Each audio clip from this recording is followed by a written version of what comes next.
Hello दोस्तों, तो कैसे हो आप। वीडियो शुरू करने से पहले अगर आप मेरे चैनल पे फर्स्ट टाइम विजिट कर रहे हो तो चैनल को सब्सक्राइब जरूर कर देना, क्योंकि इस चैनल पे मैं बहुत सारी नर्सिंग के रिलेटेड वीडियो लेके आता हूँ, तो मे बी आपके लिए काफ़ी हेल्पफुल हो। तो दोस्तों, जो सबसे पहला क्वेश्चन था वो था कि अगर आप किसी इमरजेंसी डिपार्टमेंट में काम कर रहे हो, है ना, वहाँ पे एक पेशेंट आता है चेस्ट पेन के साथ आपके पास, तो आपका जो फर्स्ट स्टेप है एज ए नर्स वो क्या होना चाहिए। तो ऑप्शंस आपको काफ़ी सारी मिल जाएंगी कि पेशेंट को डॉक्टर को इन्फॉर्म करना है, या फिर कार्डियोलॉजिस्ट को इन्फॉर्म करना है, या ईसीजी करनी है, या वाइटल्स लेने हैं, या क्या करना है। तो एक चीज़ आपको हमेशा याद रखनी चाहिए कि जो नर्स की फर्स्ट रिस्पॉन्सिबिलिटी होती है वो आपकी होती है वाइटल साइन चेक करना। तो अगर आपके पास डायरेक्ट पेशेंट आता भी है वहाँ पे इमरजेंसी डिपार्टमेंट में, चाहे वो चेस्ट पेन के साथ है, चाहे कोई भी पेन के साथ आ रहा है, तो सबसे पहला ही आपका काम होना चाहिए कि आपको वाइटल साइन चेक करने पेशेंट के, है ना। तो जो सबसे आपका पहला काम है वो है वाइटल साइन चेक करना। उसके बाद आपको क्या करना है कि अपने फिजिशियन को इन्फॉर्म करना है ना, वो आगे कार्डियोलॉजिस्ट को बोल देते हैं जो भी करते हैं। तो सेकंड पे आपको उनको बोलना है। उसके बाद आपको ईसीजी करनी है। ईसीजी आपको करनी है चेस्ट पेन वाले पेशेंट की, चाहे आपके इमरजेंसी डिपार्टमेंट वाले डॉक्टर बोले चाहे ना बोले, है ना, वो तो करनी ही करनी है। तो उसके बाद कार्डियोलॉजिस्ट आके देखता है, अगर ईसीजी ठीक है तो फिर आगे जो भी करना होता है वो करते हैं। तो दोस्तों, जो दूसरा हमारा क्वेश्चन है वो भी सिचुएशनल बेस्ड क्वेश्चन था। तो उसमें ऐसे था कि आपके पास कोई डायबिटीज़ वाला पेशेंट है जो कि डिस्चार्ज जा रहा है, तो उसको इंसुलिन चल रही है, तो डॉक्टर ने उनको एक डिस्चार्ज समरी में इंजेक्शन ग्लूकेगॉन ऐड करा हुआ है फॉर इमरजेंसी। तो अभी पेशेंट जो है वो आपसे पूछता है कि ये जो इंजेक्शन है इसका क्या यूज़ है। तो इसमें जो उन्होंने क्वेश्चन यही पूछा था कि पेशेंट को आप क्या बोलोगे कि इंजेक्शन ग्लूकेगॉन किस लिए है।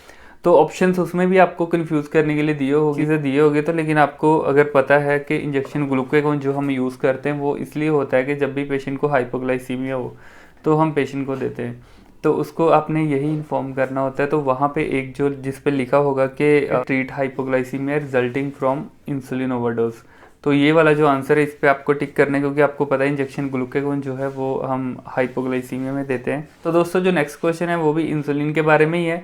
तो इसमें था कि अगर कोई पेशेंट है जिसको डायबिटीज़ है और वो इंसुलिन पे है, और एक ही जगह पे मान लो यहाँ पे इंसुलिन लगाता है अबडमन पे, तो एक ही जगह पे वो बार बार इंसुलिन लगा रहा है, तो क्या होगा। तो उस कंडीशन को क्या बोलते हो। तो अगर इंसुलिन एक जगह पे लगा रहे हैं तो उसको हम अगर वो थोड़ा मांस अंदर को धस जाता है यहाँ से, तो उसको हम बोलते हैं लिपो एट्रोफी। तो स्किन पे लिपो एट्रोफी या लिपोडिस्ट्रोफी बोल सकते हो। मोस्टली हम लिपो एट्रोफी बोलते हैं जब एक ही जगह पे लगाते हैं तो वो अंदर को थोड़ा मांस जो है अंदर को धस जाता है वहाँ से। तो ये फोटो में आप देख सकते हो, आपको क्लियरली पता चल जाएगा कि लिपोएट्रोफी किसको बोलते हैं। नेक्स्ट, इसके रिलेटेड अगर इंसुलिन इंजेक्शन की भी कई बार पूछ लेते हैं, जहाँ आपको पूछ सकते हैं कि जो इंसुलिन इंजेक्शन जब हम लगाते हैं तो सबसे जल्दी वर्क कहाँ पे करता है, मतलब कौन सी ऐसी जगह है जहाँ पे इंजेक्शन लगाने से सबसे मतलब जल्दी इफेक्ट आता है। तो सबसे जो पहले हम प्रेफर करते हैं वो करते हैं एब्डोमेन पे। उसके बाद हम यहाँ पे अपर आर्म पे लगा सकते हैं, ठीक है। अगर वहाँ पे नहीं है तो फिर हम थाइस पे लगाते हैं, या फिर बटक्स पे हम लगाते हैं। तो ये चारों मेन साइट है, यहाँ पे हम लगाते हैं। तो दोस्तों, जो नेक्स्ट क्वेश्चन है वो है डीफिब के बारे में। तो डीफिब की प्लेसमेंट का उन्होंने पूछा था कि डीफिब जो है उसके जो पैडल है वो हम कहाँ पे प्लेस करते हैं। तो जब भी आप डीफिब के पैडल पकड़ते हो तो पैडल के ऊपर ही उन्होंने दिया होता है कि ये कहाँ पे लगाना है, ये कहाँ पे लगाना है।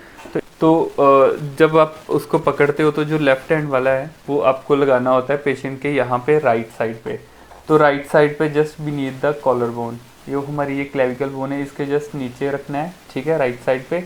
और जो दूसरा वाला है वो हमने रखना है हार्ट के एपेक्स पे, मतलब लेफ्ट साइड पे रखना है पेशेंट के, ठीक है। तो हार्ट के नीचे जो एपेक्स होता है, एपेक्स के हमने नीचे वहाँ पे रखना होता है। तो पेशेंट को मतलब ये वाली पोजीशन पे होना चाहिए ऐसे, और जब भी शॉक देते ना सीधा दिल के अंदर लगना चाहिए, ठीक है। तो यही मेन होता है, चाहे आपको इंटरव्यू में पूछ सकते हैं, चाहे आपको उसमें भी क्वेश्चन आ सकता है। तो जो नेक्स्ट एग्ज़ाम में क्वेश्चन आया था वो था कि अगर कोई पेशेंट आपके पास इमरजेंसी डिपार्टमेंट में आया है तो पेशेंट को जो हाउस क्लीनर होते हैं, मतलब जो लाइजॉल वगैरह या ऐसे जो जिससे हम नीचे फर्श वगैरह साफ़ करते हैं, तो वो पेशेंट की आंख में चला गया है, तो पेशेंट उसी टाइम इमरजेंसी में आया, तो आप क्या करोगे। तो अलग अलग दे देंगे कि आपको फ्लोरोसिन डालना है, या आपको कोई डॉक्टर की विज़िट, या आपको आई रेफरेंस करवानी है ना, या फिर आपको वाइटल साइन लेने हैं, या फिर आपको उसको वॉश करना है।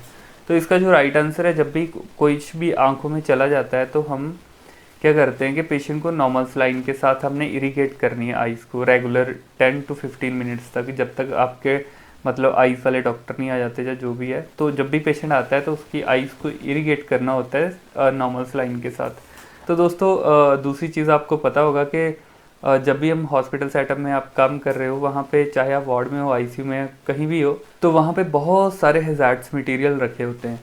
जहाँ पे भी आपके हैज़ार्ड्स मटेरियल रखे होंगे, वहाँ पे साथ में एक बुक टाइप की दी होगी जो कि बाइलिंगुअल होती है, जिसको हम MSDS बोलते हैं। तो MSDS की फुल फॉर्म आपको पता है, मटेरियल सेफ्टी डाटा शीट जिसको हम बोलते हैं। तो उसमें जितने भी केमिकल वहाँ पे रखे होंगे, हर केमिकल का केमिकल फार्मूला, उसके बारे में A to Z पूरी जानकारी हिंदी और इंग्लिश दोनों में दी होती है। तो हिंदी और इंग्लिश दोनों में इसलिए होती है क्योंकि आपको पता है हमारे हॉस्पिटल में जैसे हाउसकीपिंग स्टाफ मोस्टली वो यूज़ कर रहा है, चाहे वो नीचे फर्श क्लीन करने के लिए, चाहे वो वॉशरूम क्लीन करने के लिए, चाहे वो कुछ भी मतलब वहाँ पे सफाई करने के लिए जो भी क्लीनर वगैरह यूज़ करते हैं, तो उनको आपको पता है सबको इंग्लिश नहीं पढ़नी आती, तो इसलिए वो बाइलिंगुअल होता है, आप हिंदी में भी पढ़ सकते हो उसको।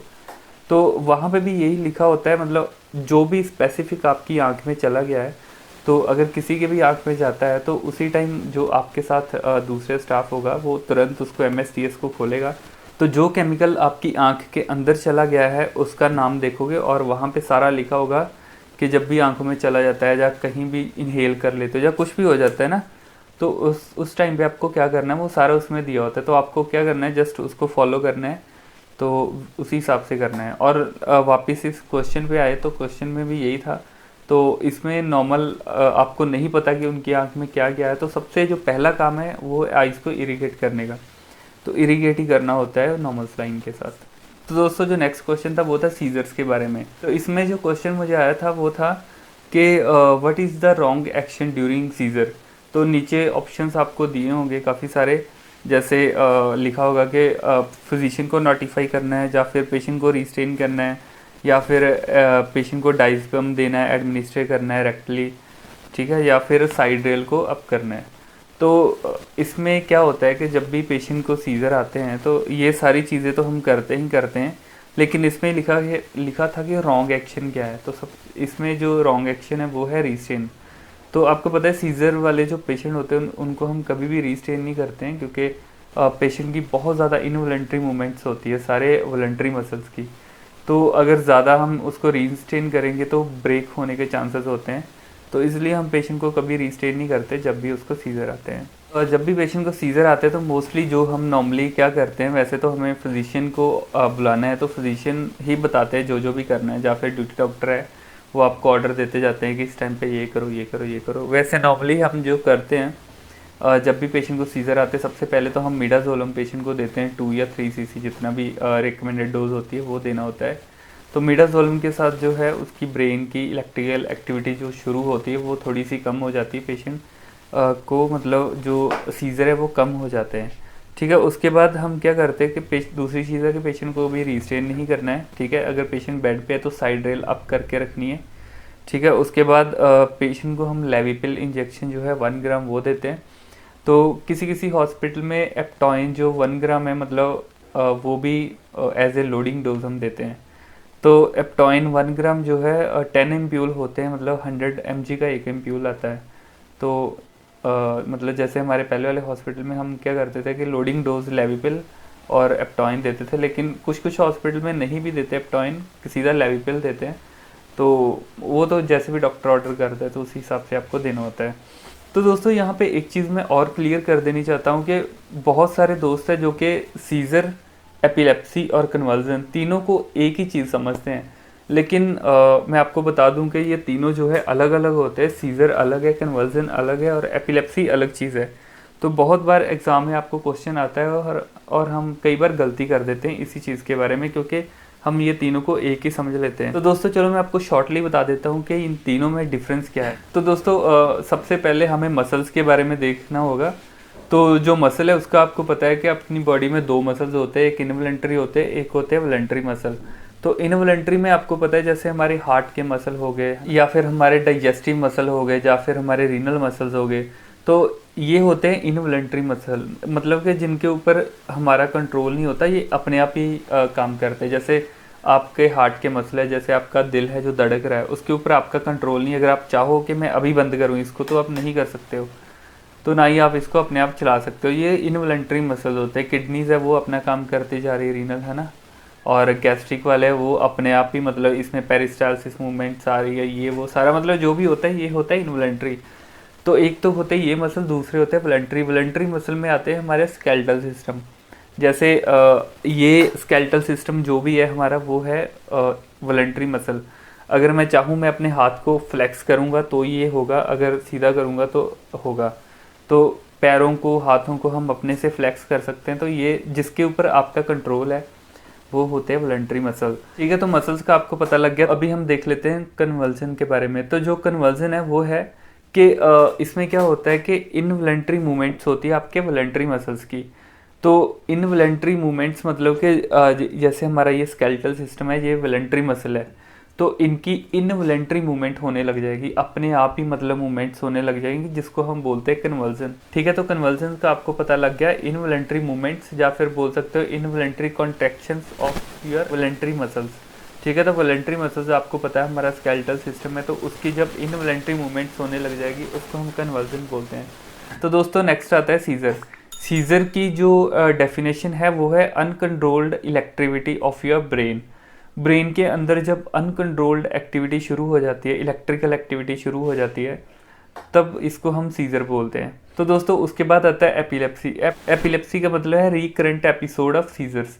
सीजर के जब बार बार एपिसोड आपको आते रहे, मतलब आपको नहीं, किसी पेशेंट को जब बार बार एपिसोड आएंगे, तो दोस्तों तीनों के बारे में आपको अच्छे से पता चल गया है। तो अभी हम बढ़ते हैं नेक्स्ट क्वेश्चन की ओर। तो दोस्तों जो नेक्स्ट क्वेश्चन है वो है कैल्शियम लेवल के बारे में। तो इसमें जो क्वेश्चन आया था वो था कि किसी पेशेंट को हाइपोकैल्सीमिया के साथ पेशेंट आता है, मतलब उसका कैल्शियम लेवल मान लो 7 या 6 के आसपास है, तो बॉडी में कौन कौन से सिम्टम आएंगे और कौन सा ऐसा सिम्टम है जो आप एक्सपेक्ट नहीं करोगे। क्योंकि इसमें मैंने यही पूछा था, इसमें 4 सिम्टम दिए हुए थे अलग अलग। तो 4 सिम्टम में से 3 सिम्टम तो जो कैल्शियम लो होने के साथ आते ही आते हैं, लेकिन एक सिम्टम ऐसा था जो कि नहीं आता था, वही हमने इसमें बताना था कि क्या था। तो इसमें था कि जैसे पहला था numbness of the hand and feet. तो वो आपको पता है कि जब भी कैल्शियम की कमी होगी तो नमनेस होगी हैंड्स में और फीट में, तो नमनेस जो है वो होती है। दूसरा था मसल क्रैम्पिंग। तो मसल क्रैम्पिंग भी लो कैल्शियम के साथ होती है। आपने बहुत बार देखा होगा कि पेशेंट जब बोलते हैं कि हमें क्रैम्प्स वगैरह आ रहे हैं, तो उस टाइम पे डॉक्टर बोल देते हैं कि इसको कैल्शियम दे। और जो तीसरी ऑप्शन थी वो थी हाइपो एक्टिव बाउल मूवमेंट, और जो चौथी ऑप्शन थी वो थी पॉजिटिव चुएस्टिक साइन। तो दोस्तों इसमें जो पहला है नमनेस वो भी होती है, सेकंड मसल क्रैम्पिंग भी होती है, थर्ड पॉजिटिव चुएस्टिक साइन भी होता है, लेकिन हाइपो एक्टिव बाउल साउंड्स नहीं होती। तो इसके साथ मतलब बाउल साउंड्स का इसके साथ कोई भी रिलेशन नहीं है। तो इसमें जो ऑप्शन सही था वो था हाइपोएक्टिव बाउल साउंड, क्योंकि दूसरे तीनों सिम्टम जो है वो इसमें होते हैं। तो दोस्तों पॉजिटिव चुएस्टिक साइन का अगर आपको नहीं पता तो मैं बता दूं कि पेशेंट के चीक्स में हम जेंटली ऐसे टच करते हैं या फिर जेंटली ऐसे टैप करते हैं, तो उसके साथ क्या होगा कि उसके जो फेशियल मसल्स है उसमें ट्विचिंग शुरू हो जाएगी, तो इसको हम बोलते हैं चुएस्टिक साइन। तो ये भी इसी के साथ ही होता है। तो जब भी बॉडी में ट्विचिंग हो, है ना, या बॉडी में नमनेस हो या क्रैम्पिंग आए, तो ये सारे साइन इसी के होते हैं हाइपोकैल्सीमिया के। तो जो नेक्स्ट क्वेश्चन था वो था कि आपके पास एक पेशेंट आता है इलेक्टिवली सर्जरी करवाने के लिए। तो सर्जरी कोई भी लगा लो, कोई भी सर्जरी उसकी हो सकती है, लेकिन वो जो पेशेंट है उसको वारफरिन चल रही है, तो तब आपका जो एक्शन है वो क्या होगा। सबसे पहले तो ये चीज़ है, जो वारफरिन है वो एंटीकोगुलेंट होती है, ब्लड थिनर होती है, और बहुत ही मतलब तगड़ी वाली ब्लड थिनर होती है। तो अगर कोई पेशेंट वारफरिन को रेगुलर ले रहा है तो उसका जो INR है 3-4 के आसपास होता है। मोस्टली कार्डिक पेशेंट जो होते हैं जो मोस्टली कार्डिक पेशेंट होते हैं उन्हीं को चलती है। तो नॉर्मली जो PTCA वाले पेशेंट हैं उनको हम कम देते हैं, लेकिन जिसको ABR या MBR हुआ है, मिट्रल वाल्व रिप्लेसमेंट हुई है, या एओर्टिक वॉल्व रिप्लेसमेंट हुई है उनको हम खास करके देते हैं, क्योंकि वो जो वॉल्व है वो बंद होने के चांसेस होते हैं, इसलिए हम ब्लड को थिन करके रखते हैं। तो उनको रेगुलर चलती है। तो उनकी अगर ऐसे वाले पेशेंट हमारे पास आता है सर्जरी के लिए, तो सबसे पहले जो हमारा टेस्ट होता है वो होता है PTINR। जैसे कि इसमें उन्होंने क्या दिया हुआ है कि पेशेंट आया है, वारफरिन हाई डोज चल रही है, तो क्या एक्शन होगा। तो जो ऑप्शन थी वो थी कि विटामिन के उसको दोगे आप, या फिर था कि सैंपल लोगे क्रॉस मैच ब्लड करवाने के लिए, ताकि सर्जरी के लिए मतलब जो हम ब्लड अरेंज करवाते हैं क्रॉस मैच करते हैं उसके लिए सैंपल लोगे, या फिर लिखा था कि पेशेंट क्या हम HB उसी टाइम चेक करवाएंगे, या फिर लिखा था कि पेशेंट का INR चेक करने के लिए ब्लड लेंगे। तो इसमें वही है कि ब्लड थिन है, तो सबसे पहले हमें देखना है कि कितना ब्लड थिन है। तो सर्जरी तो खैर हम पोस्टपोन्ड ही कर देते हैं जब भी ऐसा कुछ होता है। तो पोस्टपोन्ड मतलब वही 3-4 दिन के बाद हम दोबारा से INR चेक करवाते हैं, क्योंकि इसका जो असर है वो कम से कम 72 आवर्स से भी ऊपर तक रहता है। तो इसलिए 3 दिन तो हम पेशेंट को सर्जरी के लिए नहीं लेते हैं। ठीक है, तो इसका जो राइट आंसर था वो था PTINR, जो कि हमने चेक करना है। ये कुछ क्वेश्चन थे जो कि मुझे आए थे। तो और भी कुछ क्वेश्चन है जो कि मैं आपके साथ एक एक करके शेयर करता जाऊंगा, क्योंकि वीडियो बहुत ज़्यादा लंबी नहीं मैं करना चाहता हूँ। तो ये है कुछ क्वेश्चन जो कि हम इसमें आए थे और मैंने आपके साथ शेयर करे हैं। नेक्स्ट वीडियो में लेके आऊँगा वेडनेसडे को, जिसमें हम एब्रीवेशंस के बारे में देखेंगे, क्योंकि बहुत सारे दोस्त बोलते हैं कि सर जब भी हम इंटरव्यू के लिए जाते हैं तो वो कई बार एब्रीवेशंस में पूछ लेते हैं, जैसे CKD अगर आपके पास वो ऐसे पूछ लेते हैं, आपके पास कोई COPD वाला पेशेंट है ना, उसको ऐसे हो गया, या फिर कोई CKD वाला पेशेंट है, या फिर कोई PTCA वाला पेशेंट है, मतलब ऐसे कुछ भी आपको पूछ लेते हैं। या फिर कई बार क्वेश्चंस जब भी आपको आते हैं रिटन में, तो वहाँ पे एंड पे ना वो शॉर्ट फॉर्म्स दी होती है, जैसे मेडिकल एब्रीवेशंस दी होती है, जिनका कि आपको फुल फॉर्म लिखनी होती है। तो अगर आपको वो फुल फॉर्म्स नहीं आती तो आपका क्वेश्चन गलत हो जाता है। तो इसलिए ये फुल फॉर्म मैं आपके साथ शेयर करूँगा नेक्स्ट वीडियो में। तो वेडनेसडे को वो भी वीडियो आ जाएगी, तो आप देखना, वो भी आपके लिए काफ़ी हेल्पफुल होगी। तो दोस्तों आज की वीडियो में बस इतना ही था। अगर वीडियो के बारे में कोई डाउट हो तो ज़रूर बताना। अच्छी लगे तो लाइक करना मत भूलना, और अपने दोस्तों के साथ शेयर जरूर कर देना। चैनल पे नए हो तो चैनल को सब्सक्राइब कर देना। ठीक है, तो मिलते हैं हम नेक्स्ट वीडियो में, तब तक के लिए बाय बाय।